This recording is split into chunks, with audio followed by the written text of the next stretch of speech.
Warahmatullahi wabarakatuh. Alhamdulillahirabbil alamin wassalatu wassalamu ala asrofil anbiya'i wal mursalin sayyidina Muhammadin wa ala alihi wa sahbihi ajma'in. Pada kali ini Al-Fakir akan menjawab sebuah pertanyaan tentang dinasti-dinasti. Baik, di sini yang pertama, dinasti Abbasiyah. Adapun pendiri dinasti Abbasiyah itu yang bernama Abu Al-Abbas, dan wilayah kekuasaan dinasti Abbasiyah Maroko, Mesir, Syria, Irak, Persia, Turki, dan India. Khalifah paling berjaya pada masa itu bernama Abu Ja'far Al-Ma'mun, Harun Al-Rashid, Al-Mahdi, Al-Hadi, Al-Ma'mun, Al-Amin, dan Al-Mu'tasim. Sedangkan kemajuannya dari seni bangunan dan tata kota, jaringan jalan, ilmu pengetahuan, lembaga pendidikan, dan sedangkan kemunduran dari segi faktor internal, yaitu lemahnya khalifah, persaingan dengan bangsa lain, kemerosotan ekonominya sedangkan dari faktor eksternal, perang salib, serangan dari bangsa Mongol yang bernama Hulagukan. Sedangkan dinasti Mamluk Mesir, pendiri dinasti Mamluk bernama Izzuddin Al-Bab, wilayah kekuasaan Mesir, Suriah, Hijaz, Yaman, dan daerah di sepanjang sungai Efrat.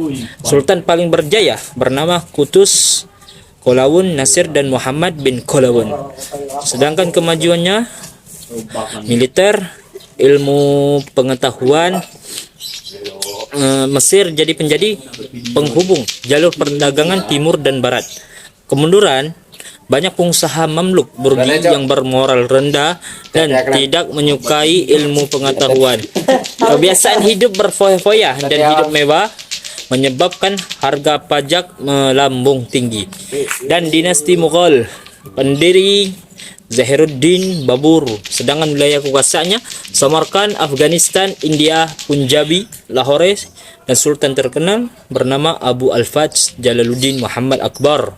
Sedangkan kemajuannya ekonomi, ilmu pengetahuan, stabilitas politik, dan kemunduran terjadinya konflik berkepanjangan, ancaman dari pihak luar yaitu Inggris. Satu persatu wilayah melepaskan diri. Dan dinasti Demak.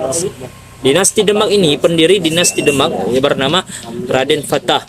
Wilayah kekuasaan Jepara, Tuban, dan Sedayu.